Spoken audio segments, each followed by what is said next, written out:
Allumé, créatif et différent. Ce n'est pas le talk habituel. Un débat d'idées tel qu'il devrait toujours exister. Vif, intelligent, percutant et résolument vivant. Brick Villemur. Si je vous disais que c'est reparti en Iran, je pense que ça serait pas tout à fait exact, Karima, parce que oui, le détroit d'Ormuz est fermé à nouveau. Oui, il y a des frappes qui sont revendiquées des deux côtés, mais ça n'avait jamais vraiment arrêté. En fait, il y avait eu le cessez-le-feu, pas vraiment respecté. Je ne sais pas ils sont passés 48 heures sans qu'il y ait d'attaque ou d'hostilité entre les deux camps. Moi, je me pose la question, est-ce qu'on va en sortir? Oui, c'est ça l'affaire, tu as raison. Et là, on a l'impression quand même, particulièrement au cours des derniers jours, qu'il y a une reprise, à tout le moins dans l'intensité, parce qu'il y avait quand même cet accord cadre et plusieurs misaient là-dessus en disant, bon, ben avec l'accord cadre, on va peut-être avoir une sortie de crise. On avait l'impression que Donald Trump voulait sortir le plus rapidement de ce bourbier, finalement, du côté de l'Iran. Manifestement, non, tu as raison. C'est non seulement un retour à la case départ, mais même, certains disent que c'est peut-être même pire. Et le grand oublié, moi, c'est ce qui m'intéresse aujourd'hui. Puis on va prendre des nouvelles avec quelqu'un qui connaît vraiment bien la situation. C'est une journaliste franco-iranienne. C'est le peuple iranien, justement. Est-ce que c'est pas le grand oublié de l'affaire? Dans quel état ils sont en ce moment? Est-ce que le régime est plus fort que jamais dans ces circonstances? Est-ce que la population a peur? Comment ils vivent en ce moment, les Iraniens? On va lui en parler maintenant. Elle est avec nous. Sarah Doraghi, journaliste et auteur. Oui. Sarah Doraghi, journaliste et auteur franco-iranienne, est au bout du fil. Bonjour. Bonjour. Merci de me recevoir. Bienvenue. Qu'est-ce qui s'est passé en fin de semaine? Est-ce que vous pouvez nous résumer les derniers détails? En fait, c'est ce que vous venez de dire, c'est-à-dire que les derniers détails, vous pouvez faire une boucle de cette information-là. En fait, c'est un espèce de petit cercle qui ne s'est jamais arrêté de tourner. Vous savez, je pensais justement à ce qu'on appelle l'accord cadre, qu'on appelle le MOU, en fait, et je pense qu'on a tous mal compris. Le MOU, c'était peut-être pas un sigle en anglais qui voulait dire Memorandum of Understanding, mais c'était peut-être vraiment un qualificatif en français qui voulait dire mou, c'est-à-dire ce qui n'est absolument pas solide, et on l'a trop pris au sérieux. Donc effectivement, ça s'est fait tout ça à Versailles, en grande pompe, etc. Et finalement, on voit bien que, et ça les Iraniens, ils le savent bien, c'est qu'il est impossible de discuter avec ce régime-là. Ce régime ne peut exister que par la guerre, que par la violence.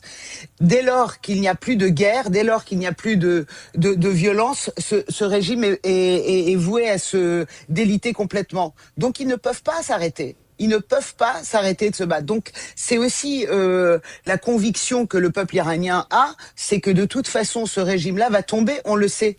Donc le monde doute, mais les Iraniens en sont certains. Ben ça, c'est intéressant. On va aller sur cette piste-là, Sarah Doraghi, parce que c'était aussi, il y avait eu beaucoup d'espoir.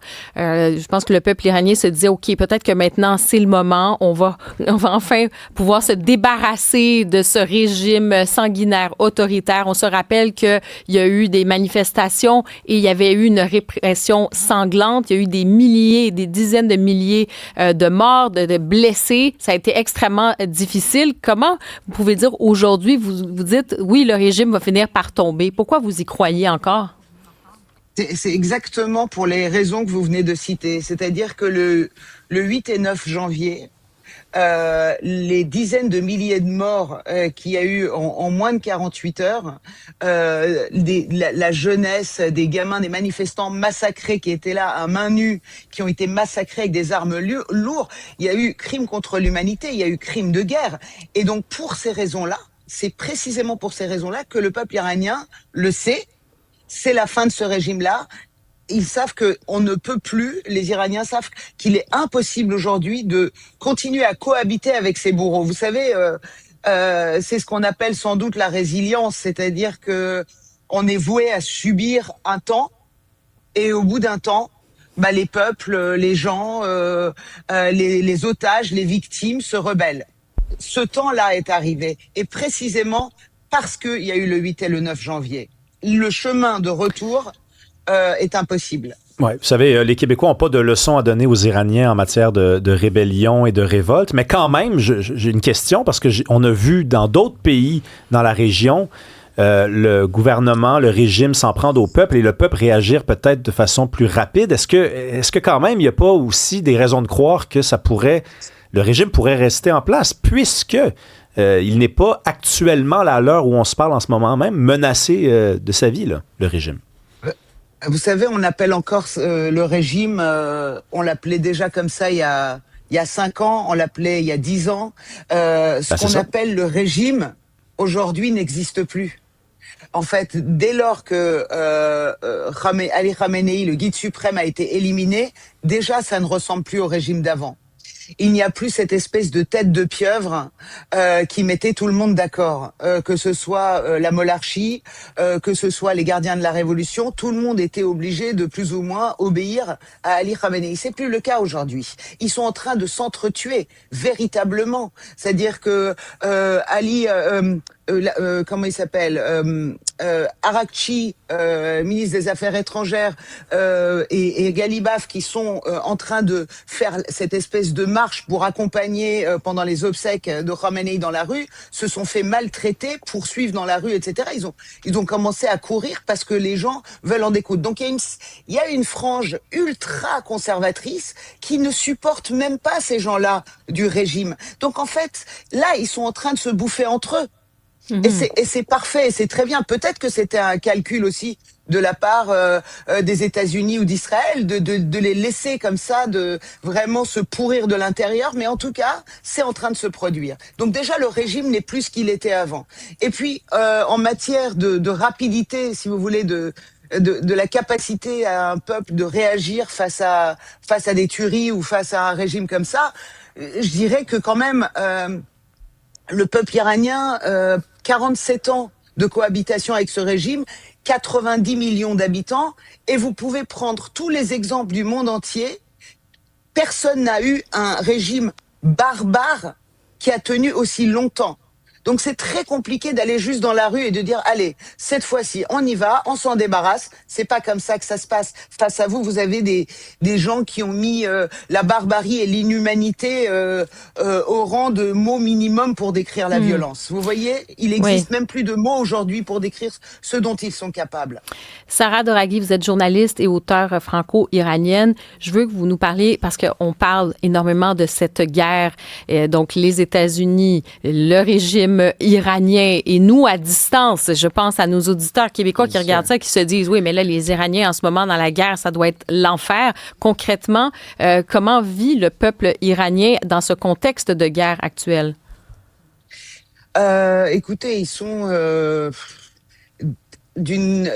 j'allais dire, d'une grande tristesse et d'une grande détermination. Vraiment, on a des émotions tout à fait paradoxales qui cohabitent en nous. Donc, on a l'impression qu'on nous a enlevé toute notre force et pourtant, on n'a jamais été aussi courageux. On a l'impression qu'il n'y a plus d'espoir et pourtant, on n'a jamais eu autant la foi dans un Iran libre. Donc, c'est tous ces sentiments paradoxaux. Et je pense que c'est vrai que, et vous le savez, Karima, vraiment, on en a déjà parlé ensemble, c'est pas tant que on n'entend pas parler dans les discours ou dans les médias du peuple iranien. Bien sûr, le peuple iranien est toujours évoqué. En revanche, il est toujours presque totalement absent en fait des raisonnements stratégiques. Donc on parle toujours de qu'est-ce qui se passe dans la tête de Trump, que va décider Israël ou la réaction de l'Europe, la Russie ou la Chine. On analyse souvent les calculs de Trump, de Netanyahou, des dirigeants européens, mais pas ce que les Iraniens feront ou accepteront eux-mêmes. Et c'est peut-être là que réside le véritable oubli du peuple iranien. On réduit le peuple iranien en fait à une variable dépendante, alors que c'est un acteur politique et c'est peut-être l'acteur qui tient le premier rôle. En terminant, Sarah Doraghi, y a-t-il quelqu'un, une personnalité publique, un personnage politique qui incarne peut-être cette révolte-là, quelqu'un qu'on regarde presque comme une étoile, je parle du peuple, et qui peut-être un jour va pouvoir prendre le pouvoir là-bas? Eh bien, merci de me poser la question parce que c'est vrai que pendant des années, les gens très bienveillants disaient aux Iraniens « Ah, j'espère que ça va s'arranger chez vous. Ah là là, mais vous savez, pour que ça s'arrange, pour qu'il y ait un changement, il vous faudrait un leader. vous n'avez pas un leader, et donc ça serait déjà tellement formidable. Et puis il faudrait que vous alliez dans la rue. Et puis voilà. Tout a été fait. Les Iraniens ont écouté toutes les bons conseils que tout le monde a pu leur donner. Ils sont allés dans la rue, ils sont morts pour avoir un peu de liberté, et ils ont un leader. Je n'invente rien, et il ne s'agit pas, encore une fois, d'une opinion personnelle. Il suffit d'aller voir les images des manifestations juste avant le 8 et le 9, d'entendre le peuple iranien, de regarder ce qu'ils écrivaient sur les murs, sur leurs pancartes, etc. Ils appelaient Reza Pahlavi. Il n'y avait pas d'autres noms, il n'y a pas eu un autre nom, un deuxième nom, un troisième nom, un quatrième nom. Donc, les détracteurs... C'est le fils du Shah, c'est le fils du Shah. Voilà. Et d'ailleurs, souvent, on le présente comme le fils du Shah. Mais il s'appelle Reza Pahlavi, il choisit pas d'être le fils de quelqu'un. C'est quelqu'un qui est, depuis 47 ans, dans l'opposition. Il suffit d'aller écouter ce qu'il disait avant l'an 2000. Il était déjà avec les mêmes convictions et la même détermination de vouloir voir un Iran libre. Et c'est celui qui met la majorité écrasante des Iraniens d'accord. Donc vous trouverez toujours des gens de gauche, vous savez, même dans les Iraniens, des moudjahidines qui sont ces islamo-marxistes qui ont aidé le régime islamique à s'installer en Iran en 79, qui reviennent tout discrètement, tout sympathiquement en disant oui, mais non, mais nous on dit ni Shah ni Mollah, on veut pas. Ah bon?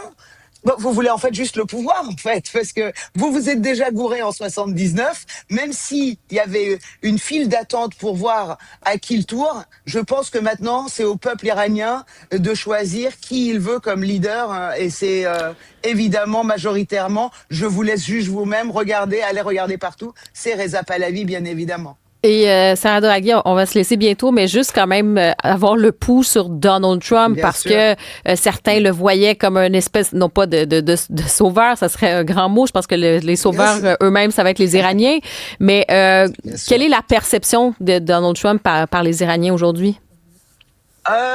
Écoutez, d'abord, vous avez vu que les Iraniens sont extrêmement tristes de la mort de Lindsey Graham, le sénateur républicain qui, dès le départ, a été un grand soutien du peuple iranien, vraiment. Et donc, ils sont vraiment en deuil sur les murs en Iran. Ils ont fait des vidéos. Les Iraniens, à l'intérieur du pays, ont marqué des images, des mots pour dire qu'ils garderaient toujours Lindsey Graham dans leur mémoire et dans le cœur des Iraniens. Et voilà, je vais vous dire, ils adoreraient, les Iraniens, et c'est bien naturel, n'importe qui déciderait de tendre la main au peuple iranien, par calcul personnel ou par charité, peu importe. Celui qui viendrait aider les Iraniens est toujours le bienvenu. Maintenant, je pense que, peut-être qu'ils ont cette perception de ce qui vient des Américains, par exemple, en termes d'attaque. Quand les Américains attaquent l'Iran, ils ont l'impression que c'est plus une sorte de démonstration de force pour les amener à la table des négociations de nouveau. Les Iraniens comptent plutôt sur Israël parce qu'ils savent que Israël a au moins ça en commun avec le peuple, c'est qu'ils veulent la fin de ce régime-là parce que par expérience, Israël le sait, le peuple israélien le sait, le peuple iranien le sait, on ne peut pas négocier avec ce régime, ils vont pas être un peu meilleurs demain par rapport à hier. Ce sont des barbares et ils tueront non seulement les Iraniens, mais à l'extérieur, ils vont tuer tous ceux qu'ils considèrent comme mécréants. Je vous assure que vous en faites aussi partie. Donc voilà, donc il faut les éliminer et il faut demain un Iran libre qui profitera au monde entier, je vous le garantis. Merci beaucoup, Sarah Doraghi. C'était des choses qu'on n'entend pas partout. Le simple fait de dire que le peuple iranien soutient, en tout cas dans une certaine façon, Israël, ça on l'entend nulle part. Merci beaucoup d'être venu nous parler aujourd'hui, journaliste et auteure franco-iranienne, Sarah Doraghi.